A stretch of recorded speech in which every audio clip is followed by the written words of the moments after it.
السلام علیکم سامعین، جیسا کہ پچھلی ایپیسوڈ میں ہم نے آپ سے ڈسکس کیا تھا کہ بنی اسرائیل نے حضرت موسیٰ علیہ السلام سے طرح طرح کے مطالبات منوانا شروع کر دیے۔ ایک مطالبہ ان کا پورا ہوتا، موسیٰ علیہ السلام دعا فرماتے، اللہ تعالیٰ ایک مطالبہ پورا کرتا تو وہ نیا مطالبہ رکھ دیتے تھے۔ اسی طرح جب حضرت موسیٰ علیہ السلام بنی اسرائیل کے ہمراہ بیت المقدس کی طرف روانہ ہوئے تو ان کا سامنا ایک طاقتور قوم مالکہ سے ہوا۔ تو موسیٰ علیہ السلام نے بنی اسرائیل کو جہاد کا شوق دلاتے ہوئے فرمایا کہ تمہارا اصل وطن بیت المقدس ہے، جو تمہارے جد امجد حضرت یعقوب علیہ السلام کے زمانہ میں تمہارے قبضہ میں تھا۔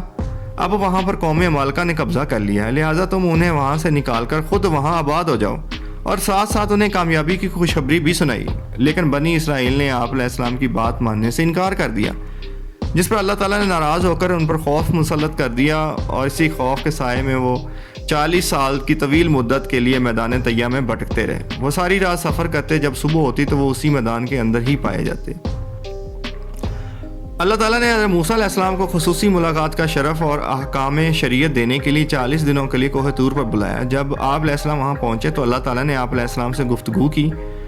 آپ نے جیسے ہی اللہ تعالیٰ کی گفتگو سنی تو اللہ تعالیٰ کو دیکھنے کی خواہش ظاہر کی۔ اللہ تعالیٰ نے فرمایا، اے موسیٰ، آپ مجھے نہیں دیکھ سکتے۔ لیکن موسیٰ علیہ السلام نے پھر بھی اصرار کیا تو اللہ تعالیٰ نے اپنی تجلی پہاڑ پر ڈالی، جس سے پہاڑ ریزہ ریزہ ہو گیا اور موسیٰ علیہ السلام بے ہوش ہو کر گر پڑے۔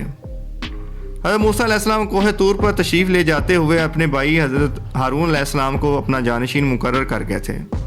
آپ علیہ السلام کی قوم میں سے سامری نامی ایک آدمی نے بنی اسرائیل کی عورتوں سے زیورات لے کر پگھلائے اور اس سے ایک بچھڑا بنایا، جسے ہوا کی سمت رکھنے سے ایک قسم کی آواز نکلتی تھی۔ شیطان نے لوگوں کے دلوں میں یہ بات ڈالی کہ یہی بچھڑا تمہارا معبود ہے۔ موسیٰ علیہ السلام تو بھٹک کر کوہ طور پر چلے گئے، لہٰذا قوم بچھڑے کی پوجا کرنی شروع ہوگی۔ حضرت ہارون علیہ السلام نے سمجھانے کی بہت کوشش کی، لیکن انہوں نے آپ علیہ السلام کی بات نہ مانی۔ جب موسیٰ علیہ السلام کوہ طور سے واپس آیا تو قوم کو گمراہی میں دیکھ کر بڑے ناراض ہوئے اور اپنے بھائی ہارون علیہ السلام سے کہا، آپ نے میرے بعد قوم کو گمراہی میں مبتلا ہونے سے کیوں نہیں روکا؟ جس پر ہارون علیہ السلام نے فرمایا کہ میں نے تو انہیں روکنے کی بھرپور کوشش کی، لیکن ان لوگوں نے میری بات نہیں مانی۔ پھر موسیٰ علیہ السلام کا غصہ ٹھنڈا ہو گیا تو آپ علیہ السلام نے اپنے بھائی کے لیے اللہ تعالیٰ سے دعا مانگی۔ حضرت موسیٰ علیہ السلام نے جب لوگوں کو بچڑے کی پوجا کرتے دیکھا تو ان پر بہت زیادہ ناراض ہوئے اور لوگوں کی نظروں کے سامنے اس بچڑے کو نظر آتش کر دیا، یہ بتانے کے لیے کہ یہ تمہارا معبود نہیں ہے۔ اگر یہ تمہارا معبود ہوتا تو اپنے آپ کو جلنے سے بچا لیتا۔ موسیٰ علیہ السلام کی قوم میں سے جن لوگوں نے اللہ تعالیٰ کو چھوڑ کر بچڑے کی پوجا کی، اللہ تعالیٰ نے سزا کے طور پر انہیں آپس میں ایک دوسرے کو قتل کرنے کا حکم دے دیا۔ حضرت موسیٰ علیہ السلام کی قوم نے جو بچڑے کی پوجا کی تھی، اس پر اجتماعی توبہ کے لیے اپنی قوم کے 70 علماء کا انتخاب کیا اور انہیں ساتھ لے کر کوہ طور پر چلے گئے تاکہ وہاں پوری قوم کے لیے اللہ تعالیٰ سے توبہ و استغفار کریں۔ جب یہ لوگ وہاں پہنچے تو انہوں نے بھی اللہ تعالیٰ کو دیکھنے کا مطالبہ کرنا شروع کر دیا، جس پر اللہ تعالیٰ نے فوراً ایک زلزلہ بھیجا، جس کی وجہ سے وہ تمام افراد ہلاک ہو گئے۔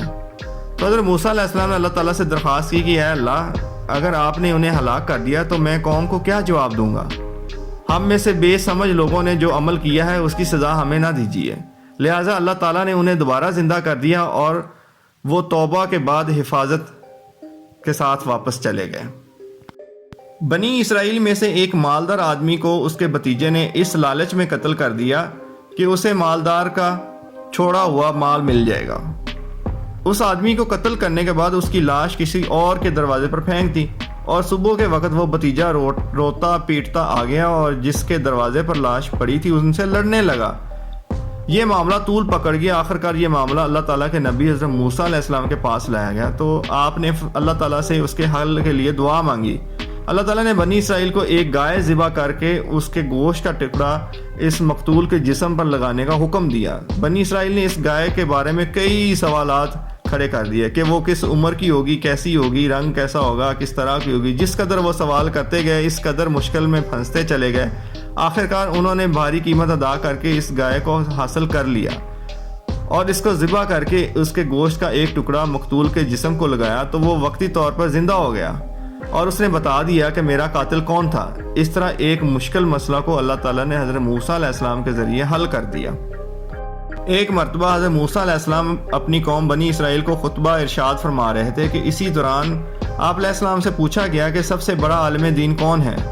آپ نے فرمایا میں اللہ رب العزت کو آپ علیہ السلام کی یہ بات بڑی ناگوار گزری اور آپ علیہ السلام کی طرف وحی نازل فرمائی کہ 2 دریاؤں کے ملنے کی جگہ پر میرا ایک ایسا بندہ ہے جو آپ سے بھی زیادہ علم رکھتا ہے۔ موسیٰ علیہ السلام نے اللہ تعالیٰ سے عرض کی میں ان سے کیسے مل سکتا ہوں؟ تو اللہ رب العزت نے فرمایا کہ ایک مچھلی کو ٹوکری میں ڈالو، جہاں وہ گم ہو جائے وہاں وہ میرا بندہ مل جائے گا آپ کو۔ چنانچہ آپ علیہ السلام اپنے ساتھی اور خادم یوشع بن نون علیہ السلام کو لے کر چل پڑے۔ جہاں اللہ رب العزت نے نشاندہی کی تھی وہیں پر حضرت خضر علیہ السلام سے ملاقات ہوئی، اور پھر وہ آپ اور وہ ساتھ ساتھ گئے جہاں پہ چند واقعات پیش آئے جیسا کہ فرمان الہی ہے۔ اور یاد کیجئے جب موسیٰ علیہ السلام نے اپنے نوجوان خادم یوشع بن نون سے کہا میں تو اس وقت تک چلتا ہی رہوں گا جب تک 2 دریاؤں کے ملنے کی جگہ پر نہ پہنچ جاؤں، خواہ مجھے برسوں ہی چلنا پڑے۔ بس جب وہ 2 دریاؤں کے ملنے کی جگہ پہنچ گئے تو وہاں اپنی مچھلی بھول گئے، اور مچھلی نے دریا میں ایک سرنگ کی طرح اپنا راستہ بنا لیا۔ پھر جب وہ دونوں وہاں سے آگے بڑھ گئے تو موسیٰ علیہ السلام نے اپنے خادم سے کہا ہمارا دوپہر کا کھانا لاؤ، ہم تو اس سفر سے بہت تھک گئے۔ اس نے جواب دیا کہ آپ کو عجیب بات بتاؤں کہ جب ہم چٹان پر ٹیک لگائے آرام کر رہے تو وہیں میں مچھلی بھول گیا تھا۔ دراصل شیطان نے مجھے آپ سے اس مچھلی کا ذکر کرنا بلا دیا۔ اس مچھلی نے تو عجیب طریقہ سے دریا میں اپنا راستہ بنایا۔ موسیٰ علیہ السلام نے کہا کہ اسی جگہ کی تو ہمیں تلاش تھی۔ چنانچہ وہ دونوں اپنے قدموں کے نشانات دیکھتے ہوئے واپس پلٹے۔ وہاں انہوں نے ہمارے بندوں میں سے ایک بندہ خضر علیہ السلام کو پایا جسے ہم نے اپنی رحمت سے نوازا تھا اور اپنی طرف سے ایک خاص علم عطا کیا تھا۔ موسیٰ علیہ السلام نے خضر علیہ السلام سے کہا اگر میں آپ کے ساتھ رہوں تو کیا آپ اس علم کا کچھ حصہ مجھے سکھا دیں گے جو آپ کو سکھایا گیا؟ جس پر خضر علیہ السلام نے جواب دیا کہ آپ میرے ساتھ رہ کر ہرگز صبر نہیں کر سکیں گے، اور جس کی حقیقت کا آپ کو علم نہ ہو آپ اس پر کیسے صبر کر سکتے ہیں؟ موسیٰ علیہ السلام نے کہا اگر اللہ نے چاہا مجھے آپ صبر کرنے والوں میں سے پائیں گے، اور میں کسی بات میں بھی آپ کی نافرمانی نہیں کروں گا۔ خضر علیہ السلام نے کہا اگر آپ میرے ساتھ رہنا ہی چاہتے ہیں تو پھر مجھ سے اس وقت تک کسی چیز کے بارے میں کوئی سوال نہ کرنا جب تک کہ میں خود ہی اس کے بارے میں آپ کو نہ بتا دوں۔ چنانچہ وہ دونوں چل پڑے یہاں تک کہ ایک کشتی میں سوار ہو گئے تو خضر علیہ السلام نے کشتی میں سوراخ کر دیا، جس پر موسیٰ علیہ السلام نے کہا کہ آپ نے اس کشتی میں اس لیے سوراخ کیا ہے تاکہ اس کے سواروں کو دریا میں غرق کر دیں، یہ تو آپ نے بڑا خطرناک کام کیا ہے۔ تو خضر علیہ السلام نے جواب دیا کہ میں نے تمہیں یہ نہیں کہا تھا کہ تم میرے ساتھ ہرگز صبر نہیں کر سکو گے؟ جس پر موسیٰ علیہ السلام نے کہا کہ مجھے معاف کر دیجیے، میرے سے بھول ہو گئی ہے۔ اس کے بعد موسیٰ علیہ السلام اور خضر علیہ السلام دونوں چل پڑے یہاں تک کہ وہ دونوں راستے میں ایک لڑکے سے ملے جسے انہوں نے یعنی خضر علیہ السلام نے قتل کر دیا۔ موسیٰ علیہ السلام نے کہا آپ نے ایک بے گناہ شخص کو بغیر قصاص کے ناحق قتل کر ڈالا ہے، بے شک آپ نے بہت ہی ناپسندیدہ کام کیا ہے۔ جس پر خضر علیہ السلام نے کہا کہ میں نے تمہیں پہلے ہی کہا تھا تم صبر نہیں کر سکو گے۔ موسیٰ علیہ السلام نے جواب دیا کہ اگر میں اس کے بعد آپ سے کسی چیز کے بارے میں سوال کروں تو بے شک آپ مجھے اپنے ساتھ نہ رکھیے گا، یقیناً آپ میری طرف سے عذر کی انتہا کو پہنچ چکے ہیں۔ پھر دونوں چل پڑے یہاں تک کہ وہ ایک بستی والوں کے پاس آئے اور ان سے کھانا طلب کیا، مگر انہوں نے ان کی مہمان نوازی کرنے سے صاف انکار کر دیا۔ وہاں انہوں نے ایک دیوار دیکھی جو گرنے کے قریب تھی، جس پر خضر علیہ السلام نے اسے سیدھا کر دیا۔ موسیٰ علیہ السلام نے کہا اگر آپ چاہتے تو اس کام پر مزدوری لے سکتے تھے، جس پر خضر علیہ السلام نے کہا اب میرا اور آپ کا ساتھ ختم ہوا، اب میں آپ کو ان باتوں کی حقیقت بتا دیتا ہوں جس پر آپ سے صبر نہیں ہو رہا تھا۔ اس کشتی کا معاملہ یہ تھا کہ وہ چند مسکینوں کی ملکیت تھی جو دریا میں محنت مزدوری کرتے تھے۔ میں نے سوچا کہ اس کشتی کو عیبدار بنا دوں کیونکہ ان کے آگے ایک ایسا ظالم بادشاہ تھا جو ہر صحیح سالم کشتی کو زبردستی چھین لیتا تھا۔ اور لڑکے کا قصہ یہ ہے کہ اس لڑکے کے والدین مومن تھے، ہمیشہ انہوں نے اللہ کی عبادت کی۔ ہمیں خوف ہوا کہ یہ لڑکا اپنی سرکشی اور کفر کی وجہ سے ان کے لیے کوئی مصیبت کھڑی نہ کر دے، اس لیے ہم نے چاہا کہ ان کا رب انہیں اس کے بدلہ میں اس سے بہتر اولاد عطا فرمائے جو پاکیزہ اور زیادہ محبت کرنے والی ہو۔ اور دیوار کا قصہ یہ ہے کہ وہ 2 یتیم بچوں کی دیوار تھی جو اس شہر میں رہتے تھے۔ اس دیوار کے نیچے ان کے لیے خزانہ دفن تھا۔ ان کا باپ بڑا نیک شخص تھا، لہٰذا آپ کے رب کی چاہت تھی کہ یہ دونوں یتیم بچے اپنی جوانی کی عمر کو پہنچ کر اپنا یہ خزانہ آپ کے رب کی مہربانی اور رحمت سے نکال لیں۔ یہ کام میں نے اپنی رائے سے نہیں کیے، یہ ہیں وہ واقعات جن کی اصل حقیقت میں نے آپ کو بتا دی، جن کی وجہ سے آپ سے صبر نہیں ہو رہا تھا۔ اس کے علاوہ ناظرین، ایک آدمی قارون جس کا نام تھا وہ حضرت موسیٰ علیہ السلام کا چچا زاد بھائی تھا۔ وہ بہت خوش الحانی سے تورات کی تلاوت کرتا اور انتہائی خوبصورت تھا، اس لیے لوگ اسے منور کہتے تھے۔ یہ ان 70 لوگوں میں سے تھا جنہیں اللہ تعالیٰ نے مناجات حضرت موسیٰ علیہ السلام کے ساتھ اللہ تعالیٰ کی باتیں سننے کے لیے چنا تھا۔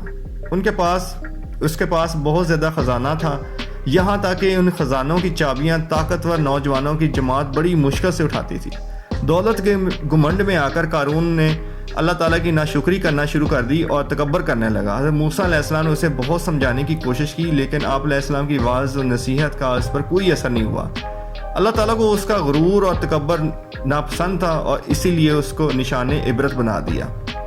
جیسا کہ فرمایا گیا ہے، بے شک قارون موسیٰ علیہ السلام کی قوم بنی اسرائیل میں سے تھا، مگر وہ اپنی قوم پر سرکشی کرنے لگا، اور ہم نے اسے اتنے خزانے دے رکھے تھے کہ ان کی چابیاں ایک طاقتور جماعت بڑی مشکل سے اٹھا سکتی تھی۔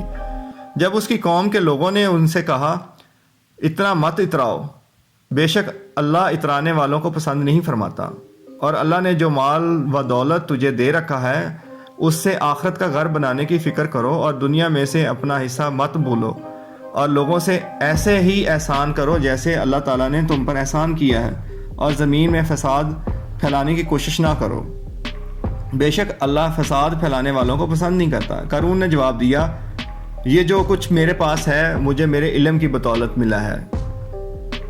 اس کو یہ معلوم نہیں تھا کہ ایسے بہت سارے لوگوں کو اللہ تعالیٰ پہلے بھی ہلاک کر چکا ہے جو اس سے کہیں زیادہ طاقتور اور زیادہ مال و دولت رکھنے والے تھے، اور ہلاکت کے وقت مجرموں سے ان کے گناہوں کے بارے میں پوچھا نہیں جاتا۔ پھر وہ قارون ایک دن اپنی قوم کے لوگوں کے سامنے بڑی زیب و زینت کے ساتھ نکلا۔ جو لوگ دنیاوی مال و دولت کے طلبگار تھے انہوں نے کہا کاش ہمیں بھی وہ سب کچھ مل جاتا جو قارون کو دیا گیا ہے، بلا شبہ وہ تو بڑی قسمت والا ہے۔ اور جن لوگوں کو دین کا علم دیا گیا تھا انہوں نے کہا تم پر افسوس ہے، بہتر چیز تو وہ ہے جو بطور ثواب اللہ تعالیٰ کی طرف سے انہیں ملے گی، جو اللہ پر ایمان لائیں گے، نیک عمل کریں گے، اور یہ چیز ثواب صرف صبر کرنے والوں کو ہی ملتی ہے۔ آخرکار ہم نے اسے قارون کو اس کے محلات سمیت زمین میں دفن دیا۔ یعنی اللہ تعالیٰ فرماتے ہیں قارون کو اور اس کے خزانے کو اور اس کے محلات سمیت اللہ تعالیٰ نے اس کو زمین میں دنسا دیا۔ اس کے حامیوں کی کوئی ایسی جماعت نہ تھی جو اللہ کے مقابلے میں اس کی مدد کرتی، اور نہ ہی وہ خود اپنی مدد کر سکا۔ اور وہی لوگ جو کل تک قارون کے رتبہ کی تمنا کر رہے تھے کہنے لگے افسوس ہم بھول گئے تھے کہ اللہ اپنے بندوں میں سے جس کے لیے چاہتا ہے رزق وسیع اور جس کے لیے چاہتا ہے رزق تنگ کر دیتا ہے۔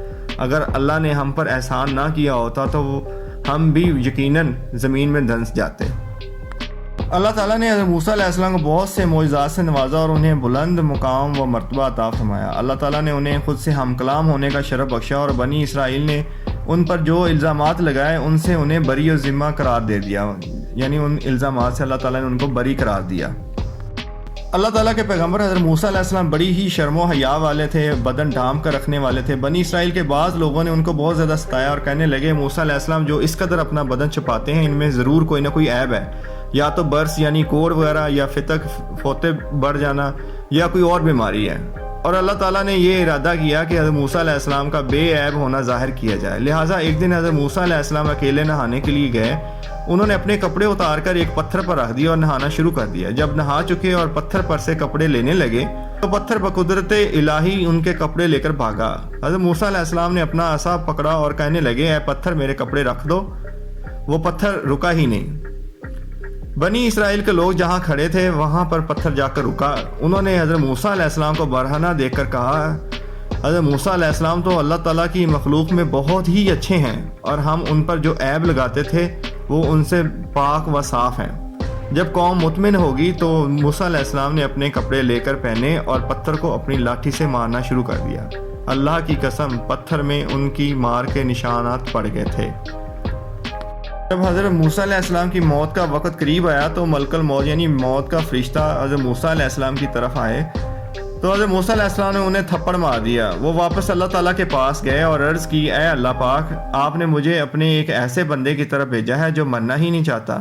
اللہ تعالیٰ نے فرمایا دوبارہ ان کے پاس جاؤ اور ان سے کہو کہ کسی بیل کی یا کسی جانور کی پشت پر ہاتھ رکھیں، اس ہاتھ کے نیچے جتنے بال آئیں گے اتنے سال مزید عمر ان کی دراز کر دی جائے گی۔